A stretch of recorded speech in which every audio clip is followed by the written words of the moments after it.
Welcome to another episode of Much Ado About Economics. And as you can see, Hello, everyone. it's a little different today.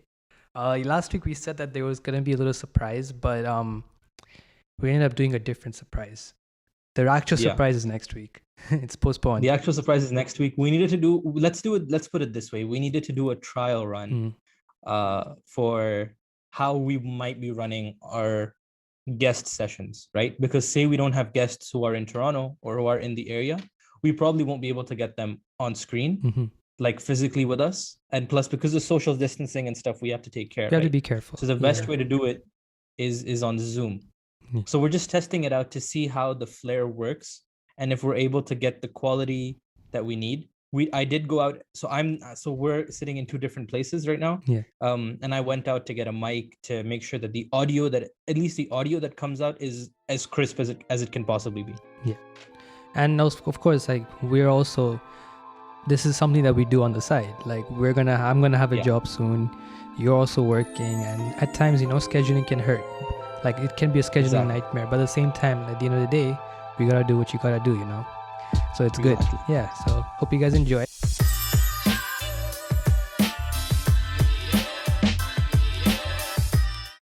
Today, for today's episode, we're gonna be talking about oil. Yeah, today is a very oily episode. It's very oily. I should have oiled my hair. We should have both. Yeah. Just put like coconut oil or something. Parachute amla. Dabur amla. Man, there were so many ads. Vatika. Oh, I used to use it. But, oh my. Yo, that brand actually had so many different types of oil. Yeah, it did. Yeah. I don't know, man. And we consume oil almost every day. Because oil is an integral part of food. When I was younger, I saw this trend that I saw a lot of especially, so oiling your hair is really big in South Asia and in our communities. Yeah. And I've noticed that a lot of people from our communities are bald or balding. Yes. Isn't it kind of weird? I would still oil my hair, but for a little while, it put me off. Yeah, because imagine it's actually the oil that's not doing any benefit to your hair. Yeah. But oil moisturizes your hair. So I don't know. I mean, it's like conditioner, but pre-shampoo and conditioner kind of thing. Exactly. But anyways, we digress. Maybe it's because but it could also be because of the water. But yes, we digress. The point of today is that today we are talking about oil. Crude oil. And we're talking about crude oil. We're not talking about the ones you put in your car because that is refined. We're talking about black gold. Yes, that's what it's called. And when it's refined, it has many different uses and purposes. It basically runs the world. When you look at cars, petroleum, diesel, you look at jet fuel, you look at tarmac and asphalt. Crude oil has the plastics we make, the ethanol that's used for, I don't know, a lot of makeup products. Yes. And plastics, and at the end of the day, almost all types of plastics are some sort of hydrocarbon chain. Yeah, and majority of our electricity comes from oil. Exactly. How it works is a long story, but yeah, it's from oil. Yeah, different places produce different types of oil. You get a different type of oil from the North Sea versus a different type of oil from Alberta versus a different type of oil in Saudi Arabia. Yeah. They're all very different. They're all used for very different purposes. All have fairly different prices. And they are. But then you also have these big oil giants, right, whose economy survives on the import and export of oil. Essentially, the export of oil. And of course, it also there's also different qualities. Like, for example, the oil you get from the Gulf of Mexico is harder to refine. Therefore, it's more expensive to refine. While the oil you get in Saudi is very easy to extract and very easy to refine. And hence why they produce the most and why they have one of the reasons why they have a monopoly on it, kind of. Exactly. Let's not call it a monopoly because obviously there are also very big producers as well, Nigeria being one of them. And Russia and Iran, who produce a lot of oil as well. But Saudi Arabia takes the majority. But of course, there's a lot of politics involved because of course it's the biggest energy source in the world. So and whoever has the most of it can potentially have the most power. So we want to see more about that. That's also very true. And as a result, now we have this thing called OPEC, the Organization of Petroleum Exporting Countries. And it's constituted of many countries, I think around 20 I think there's quite a few countries. It was established in the early 19. It was established, let's say, the mid 1900s. Yeah, there are 14 countries. Just because of all this difficulty when it came to oil. Then there were wars about oil. So just to ensure that there is a fair price in the oil market, a set of companies, which includes Saudi, Venezuela, Kuwait, Iran, Iraq, got together to set up a thing called OPEC. Now countries have come and gone. And right now, the final list of countries includes stuff like Congo, Nigeria, Gabon, Angola, Algeria, Libya, the United Arab Emirates, Kuwait. Yeah. Is Iran still part of it? I think Iran is still part of it. It is. Because Iran is still one of the really big producers, right? It is, but of oil. But there are frictions between Saudi and Iran. One of the reasons why there was a big price drop in 2013 was because there was too much supply in the market. And that was as a result of certain countries trying to push other countries out of the market. There are different costs in different countries. But at the end of the day, like what I think is, you know how when you're looking at market structure in economics, they talk about how collusion is illegal because it turns into a cartel. Yeah. But this is a definition of what a cartel, like it's not a cartel, but it is collusion. It is like a lot. Go ahead. A lot of countries like coming together and deciding on the price. That's collusion. And in a normal financial market situation, that's illegal. But in this situation, because it controls so much of the world and there's so much power imbalances and frictions that can occur, you have to set the price. Like remember I think it was a few months ago, where Saudi Arabia decided to up their production significantly of oil. And in economics terms, as supply increases, price drops. They dropped the price enough to try and push away Russia and Iran from producing their oil, so that Saudi Arabia maintains that edge, right? So that they will pump out a lot of oil, and then they'll decrease production significantly and get the price of oil back up again. So that is prime game theory right there. To able to keep your market share, you have to be able to manipulate that. So that's what it is. And if you look at countries like Saudi, their number one and only source of income for the country is oil.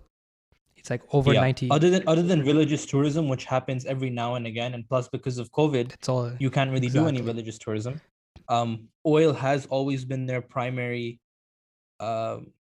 income, right? Exactly. Because they are basically the largest exporters of oil. They export billions of barrels a day. Yeah. But did you know that an interesting thing is they don't have the biggest reserve in the world? They don't. It's actually Venezuela. They don't. Wow. Yeah. It's no, like I didn't know that. I assumed that Saudi had the biggest reserve, although I know they don't. I was also surprised. Depleting quite fast, and I know Canada has a lot of reserves as well. You know? No, but Venezuela historically have had the larger reserves. But why do you think that's the case, that they're not at the level of where Saudi is? It's because it's probably just the politics and just making sure that they're being pushed aside. Venezuela is a failed state.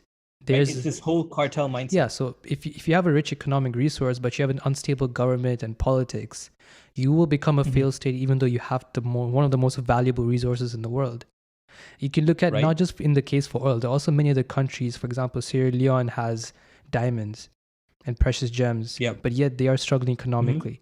There are many countries like that who have really good resources, but maybe don't have the infrastructure to refine, and then they get taken advantage of it. Exactly, like the way China is taking advantage of a lot of East Africa, by establishing their factories and those types of things, because East Africa is very rich with natural resources. And China wants to take advantage of those resources, but the country's stability in like East Africa's stability is not stable. Exactly, it's because like certain countries, like especially if you look at US and invasions of oil-rich countries, is because they want to be able to have certain amount of influence over those countries, so decisions can be made in favor of them, right? And in the 60s and 70s, USA was very aggressive with that, and Venezuela became one of the victims of it. So it's not just Venezuela. You look at Iraq, Iran, you look at Libya, like countries have meddled with them to a point there that like, you know, they are now a failed state and they're overly reliant on debt and other ways. And there's a power void and whatnot. But that's going into politics. It is going into politics, but like at the end of the day, it's just this whole idea of greed, right? That everybody just wants the best for their country without actually realizing the instability that it causes within other countries. Exactly. Right. And it benefits, like there's a lot of money at play.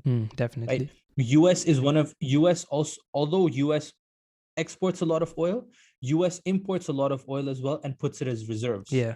So what really happens is when there is a shortage in the market for oil, US will start exporting all of the barrels that it saved at a significantly higher price and make back all of the money that they lost in importing the oil. Yeah, that's one of the ways that USA has tried to take advantage. In fact, so exactly. And continue.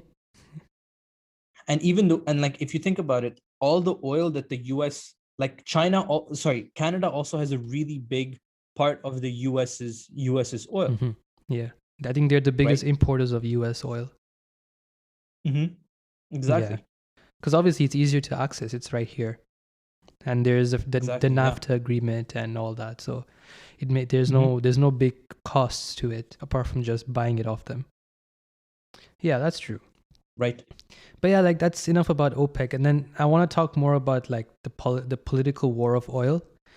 And so, but you know we usually don't talk about politics in this podcast, but let's do it. Let's give it a bit of a twist. It is, because at the end of the day, it's how politics ended up manipulating the economy. So I feel like it is still very important to talk about it, because it is a significant part, especially when it comes to oil and how, like, the thing is the problem with, it's not, I guess, a problem, but the component of oil is that it's so significant in everyone's in everyday life that politics just automatically comes with it. At the same time, wherever there is money involved, there's always going to be politics, because there's, in any setting you look at, there are people who are trying to grab control.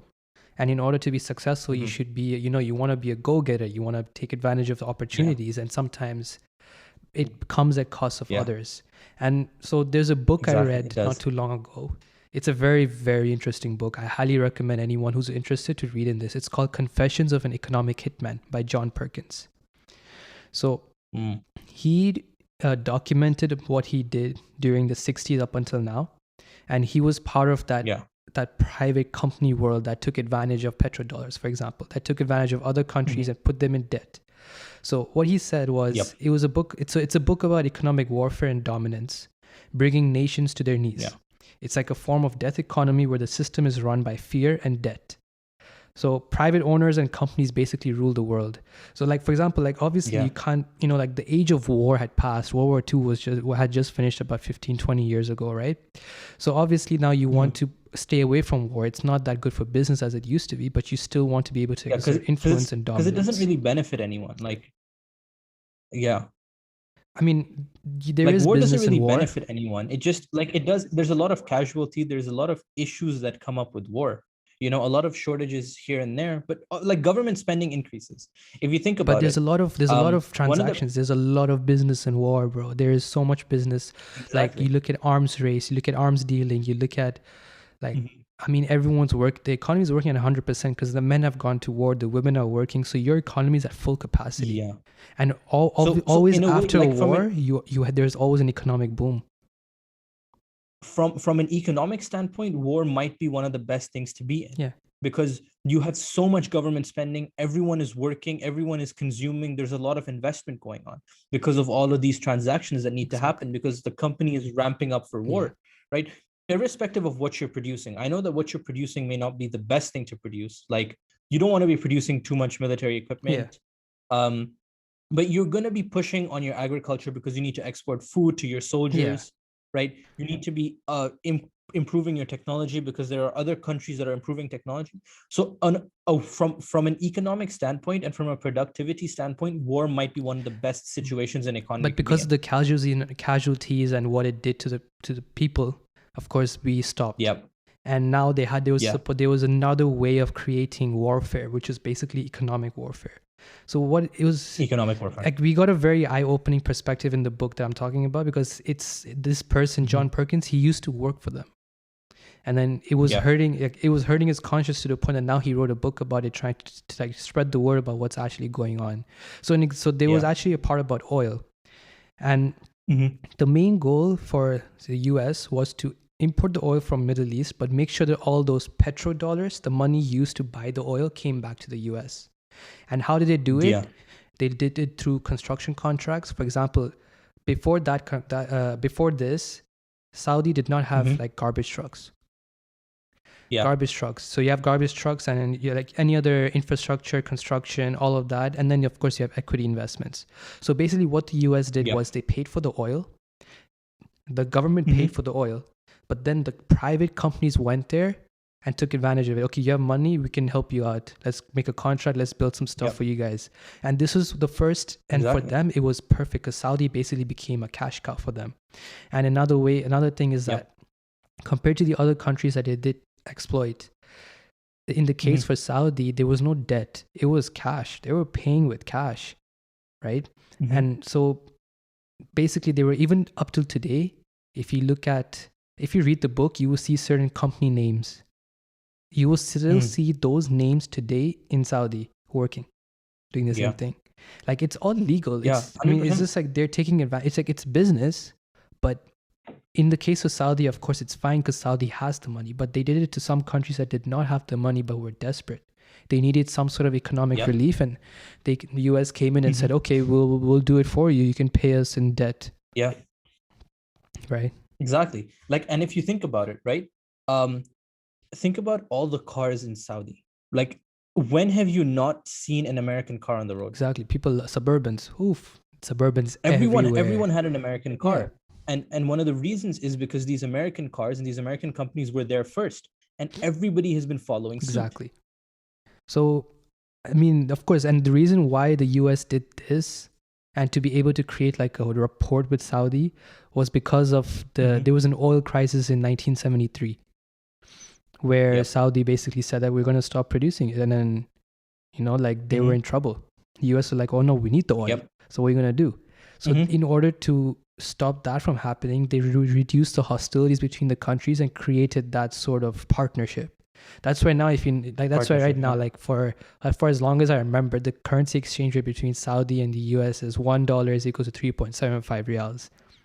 It's pegged. It's pegged. So which means that this, like, the strength of the Saudi riyal is always linked to the strength of the US dollar. And it's because of oil prices. So if the US exactly, and if the US is importing more oil, then right? Or if the US is exporting more oil, it changes how strong the Saudi riyal is, right? But it still means that the US can always import and export oil from Saudi at the exact same price every time, no matter what the price of oil is. So they'll always, like, it's always going to be stable. Like for the them, conversion, the conversion's always the same. The US in ways that are exactly. It's benefiting both sides because it's like you have a future forward price kind of situation. Where no matter what the situation is economically, the price of the oil itself will go up and down, but the conversion from riyal to dollar to riyal will stay the same.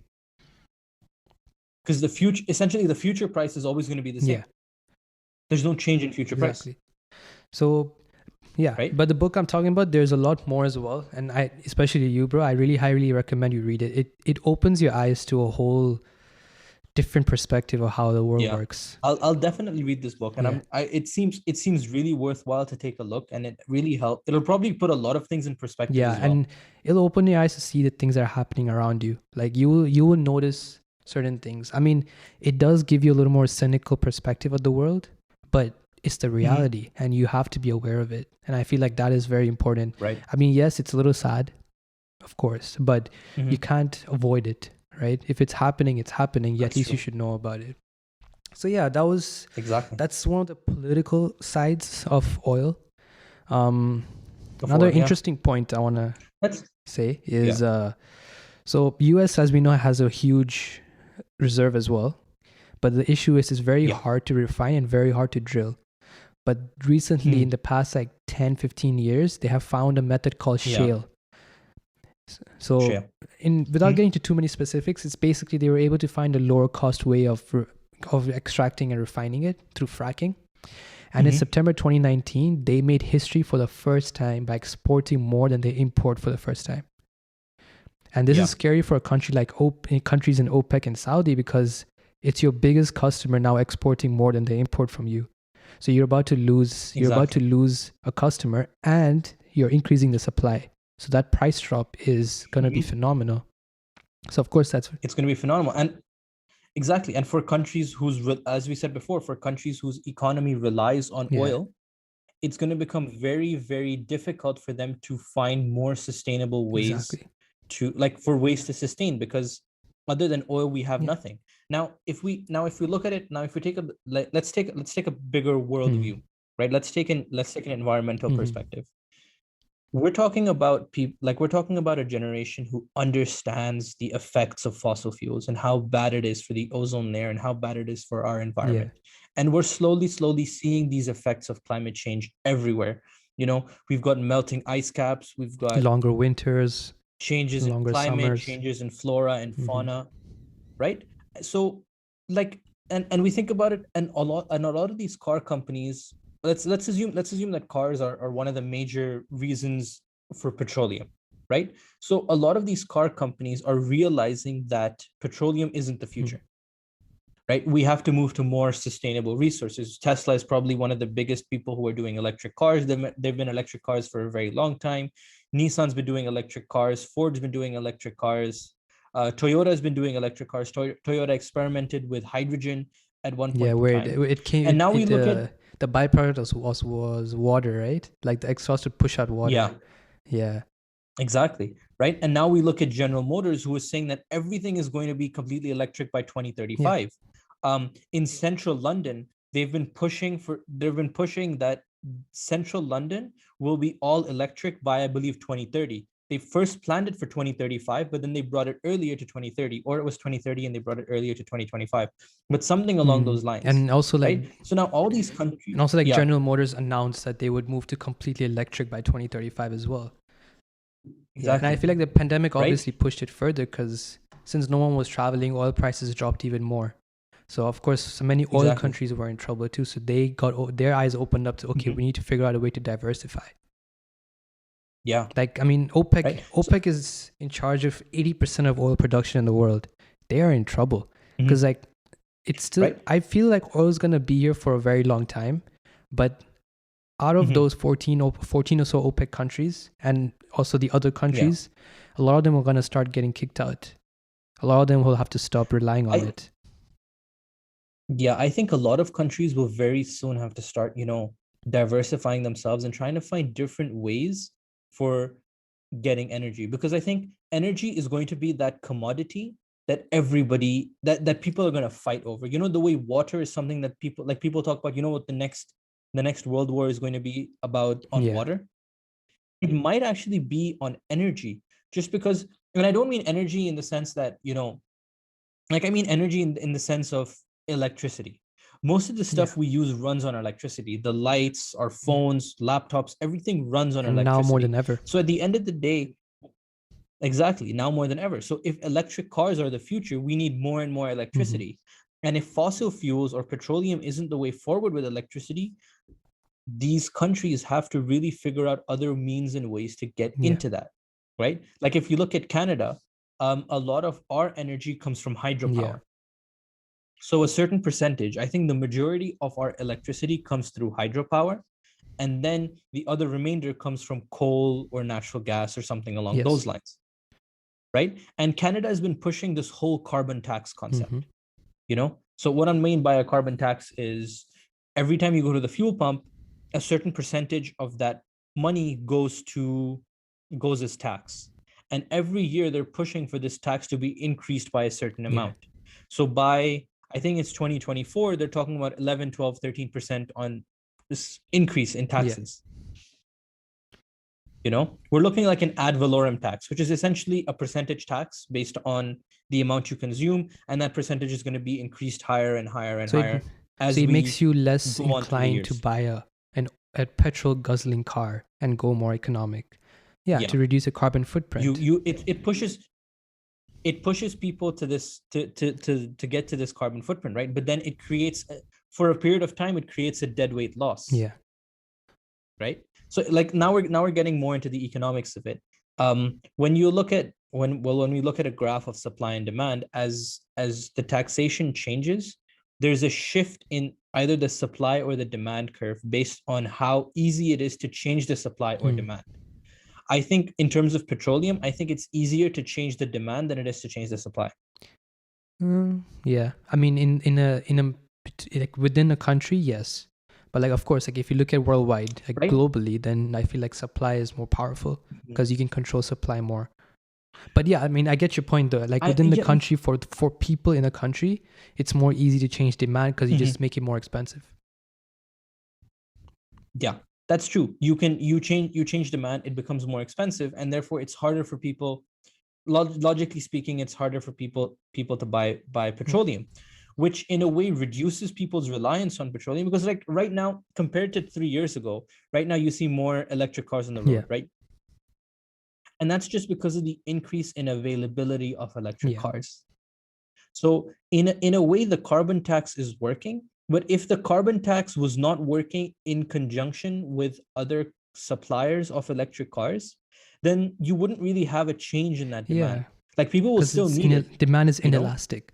I mean, yeah, for the time being, if you look at it, like as long as there are planes in the air, electric cars are expensive and the infrastructure lags behind it. Like for example, like putting up chargers at petrol station, turning gas stations to charging stations. That's going to take a long time. I mean, yes, it's happening. It's happening in North America at a very rapid pace. It's happening in Europe, but look at countries like India, even Saudi, how long it will take for them to like keep up with that. Like, yes, you can have electric cars, you can build your own house and have a charger at home, but what if you want to take a road trip and you go to somewhere where there is no charging stations? So for now, I think at least for the next 50 or so years, maybe 30 at least, oil is here to stay. And in fact, after the pandemic, there is going to be a boom because traveling restrictions are going to ease. Everyone's going to start flying again, going on vacations and whatnot.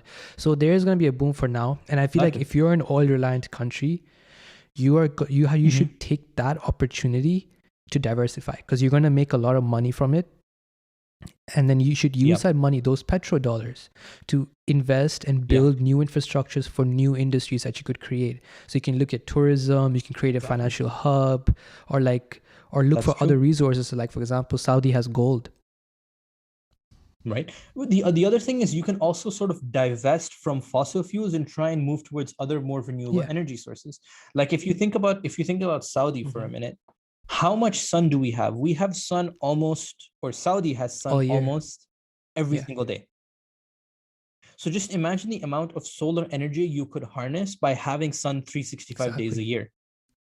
Right now, you're not just this doesn't mean that you have enough energy to provide for your own country, but you have enough energy to provide for significantly more people. So rather than just exporting oil, you can export energy, you can export electricity in batteries, do the research and figure out ways that you can transport energy or electricity in these batteries. Exactly. Yeah, now it's come to now I feel like the most successful countries are going to come from places where there's most research and development. I feel like those who are investing the most in the future in terms of renewable energies and other, especially in the sense of energies or in the sense of diversifying their economies, they should be the ones, they will be the ones who would take over next. So Saudi's at a crossroads here. Right now, you know how like they're trying to have this Vision 2030 and everything. I feel like they're trying to take steps into that direction as well. So it's positive in that sense, like but there's still an issue of youth unemployment and reliance on immigrants and all that and expatriates. That's true. So they are at a crossroads. A lot of hard times will come very soon for oil-reliant countries. Exactly. Like if you look at it, Saudi recently it has announced that by the end of this year, there's going to be a Formula One race in Saudi Arabia, which is great because they're trying to rely on something other than oil. But if you look at COVID and say that COVID happens again God forbid, but let's say something like COVID happens again within our lifetime again, the whole reliance on tourism just gets messed up. Let's look at Dubai for an example. How many recessions has Dubai gone through within the past 10 years? So many. And that's why even during the pandemic, they stayed open. They didn't really lock down. Yeah, they didn't really lock down. So if something like COVID can completely destroy your tourism industry, countries need to realize that tourism isn't the way to go. Yes, it's great to have tourism. Some people have some beautiful resources. Like think about Kenya, man. The safaris are beautiful.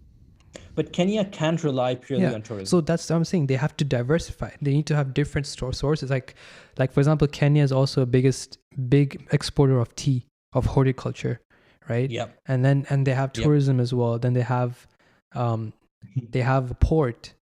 So every country needs to take advantage of everything that they have. They need to maximize their potential. But in order to do that, they need investments. So that's why I think that the oil countries have a big advantage, because they have an opportunity to invest. They have the opportunity to, we're still getting oil money. Yes, right now the prices are low. It's a lot harder, but at some point it might get better for a little while, and that's the opportunity to invest, get something, open up something else, create a new industry or something or the other. I mean, they should have been doing it for a long time, but maybe it might be too late. But let's see. That is true. Now let's bring it back a little bit towards Canada. If you think about it from one perspective, the carbon tax and all that is a bad thing, right? But the idea of the increase in oil prices, let's assume that the supply has remained constant. Okay, so since the US has started producing oil and exporting oil using the shale concept, plus everything that OPEC does, let's assume that the supply has remained constant since the start of 2021. Okay, and now the price of oil is going up.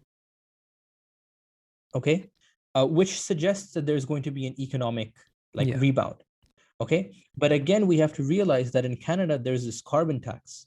So will the price of oil actually be a factor in Canada's economic rebound from the COVID pandemic, from the COVID recession? That's a very good question. That could be possible, because I've seen what's happened. I see what can happen from an oil increase. Because when I was in Saudi and they increased the price of oil, a lot of people struggle, because a lot of people go day by day. Like, okay, I will fill up 2 liters of gasoline, and I'm going to use it for the next few days.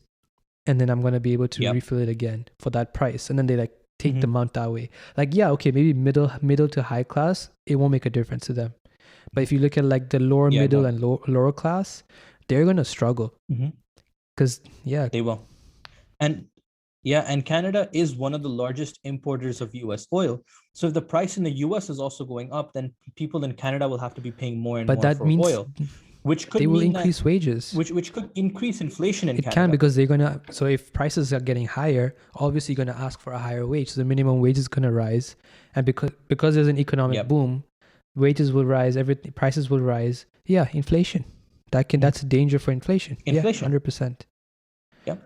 And maybe right now, because if you think about it in this way, we are at a point where we need inflation to help boost our economy. But too much inflation, hyperinflation, is really bad for us. Because then that loses the value of cash in hand. Right? So then even if we have this carbon tax and the price is going up, do you think the carbon tax might be a hindrance to our growth or our recovery? I mean, you could say that about any type of taxation, to be honest. Because, okay, so if you do have a carbon tax, that means government has revenue. If government has revenue, that means they will be also spending. So they need to be able to, for example, they should use that money they get from carbon tax to create infrastructure for electric vehicles. So that means have more charging stations. Maybe even subsidize or remove tax from electric vehicles. For example, if you're buying an electric vehicle, you're tax exempt.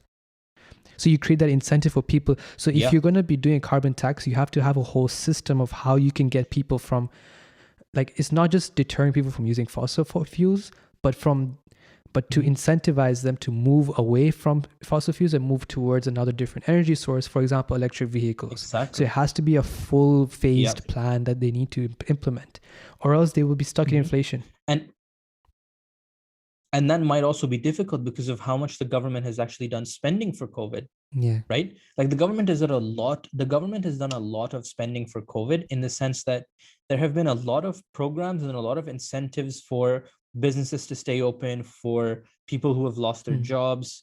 And Canada has been trying to do a lot of these programs to help make sure that the economy does not fall significantly. But if the carbon tax exists and the carbon tax keeps increasing every year as the oil prices go up, then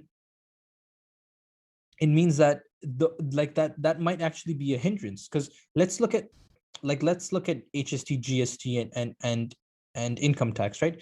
These are still figures that are fairly fixed. HST, GST hasn't changed for a very long time. It's been at 13% and it's been at 13%, right? But the carbon tax is increasing, and it's not increasing linearly, it's increasing exponentially. That's true, because it's a percentage. Yeah. So could that suggest some sort of hindrance for growth, for like some hindrance to growth? Especially if you take into account how many people move out of, let's say, for example, Toronto, and they live outside and commute every day for 2 hours in a car. So you have to start asking the question, is it worth paying that much money for gas in order to get to work? Is it? Exactly. But then again, they're just gonna, so then that's what will happen is they're gonna ask for a higher wage or a higher salary. You're like, okay, you need to compensate for this now, because or else I'm not making any money.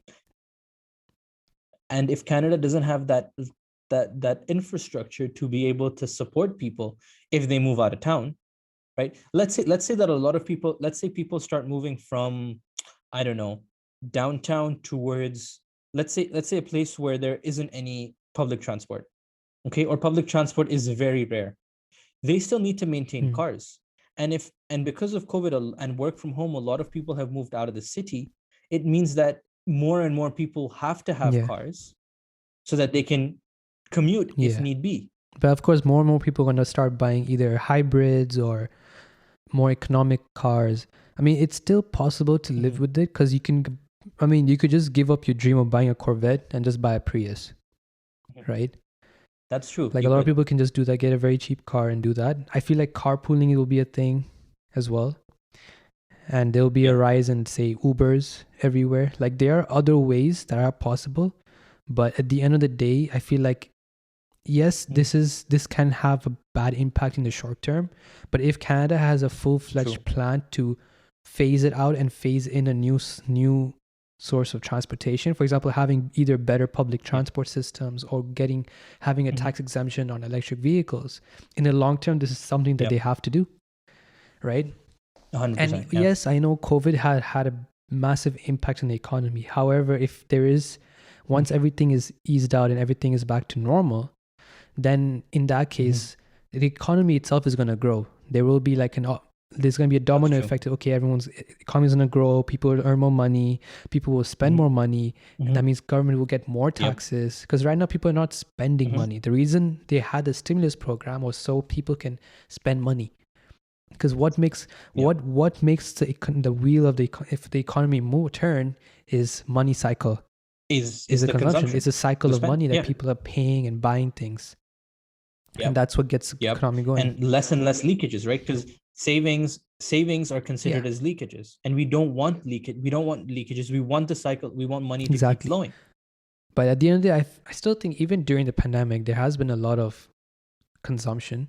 If you look at in terms of housing market, I think, was it March? They recorded a record high increase in prices. People are significantly. A lot of places. There's been a lot of places further out from the GTA that have seen significant increases in prices. So I mean, this could be in terms of like a change in perspective of living in the city. Number one, because that's happening in New York as well. New York is dead right now. There's no one in New York. And I think it's similar thing is happening here, as people are realizing that there's no point in being here. Rather just move away, get paid less for a bigger house. It just makes sense. That's true. Yep. Right. So on one hand, there is money being saved there, which can be put into that carbon tax. So I feel like there's going to be like a restructuring of your budget as a consumer in order to incorporate that. So I still think, I believe that the carbon tax, even though it's growing exponentially, yes, there are going to be some aches and pains. There's going to be a lot of complaining. There's going to be a lot of adjustments made. But I think it can still be incorporated and it can still be, we can work with it. 100%. I agree. I think that the carbon tax is a great initiative to try and push people away.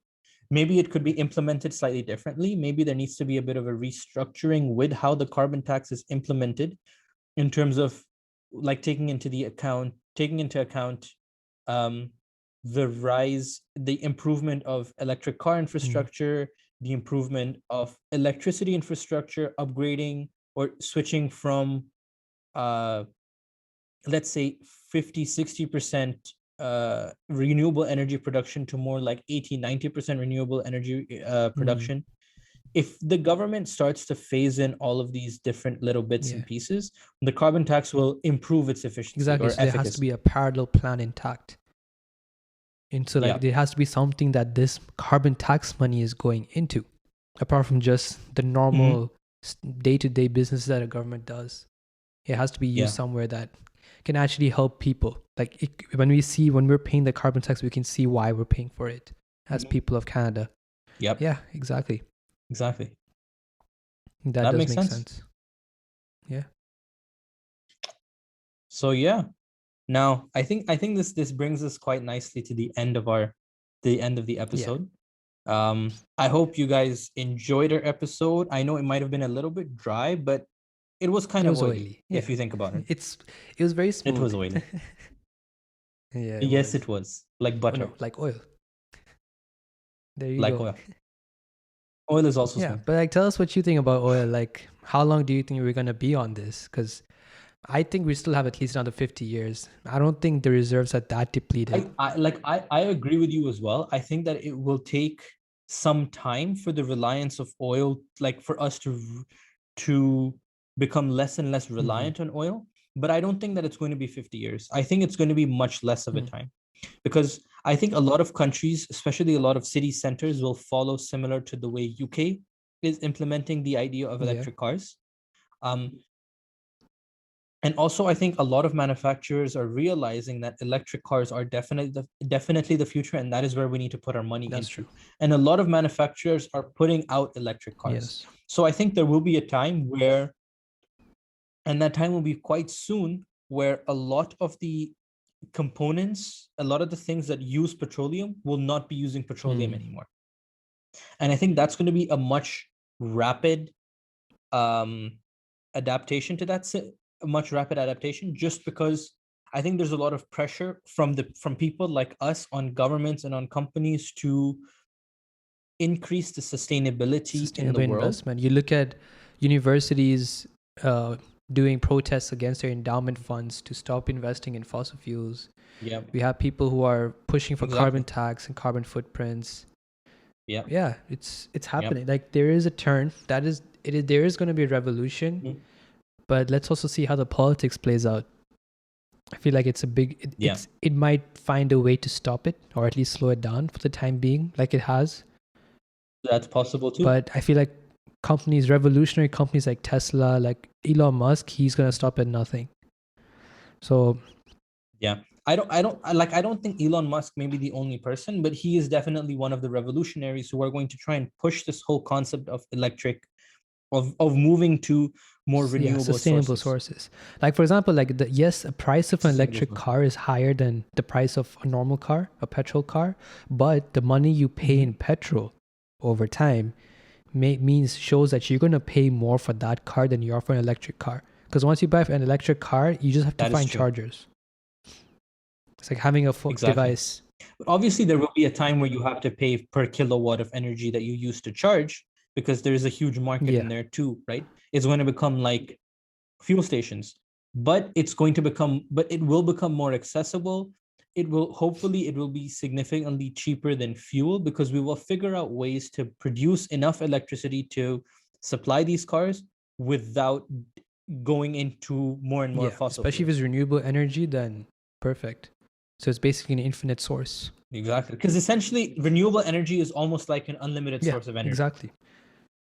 Yeah. Right? So that's OPEC and oil industry in a nutshell. Hope you guys enjoyed. Yeah.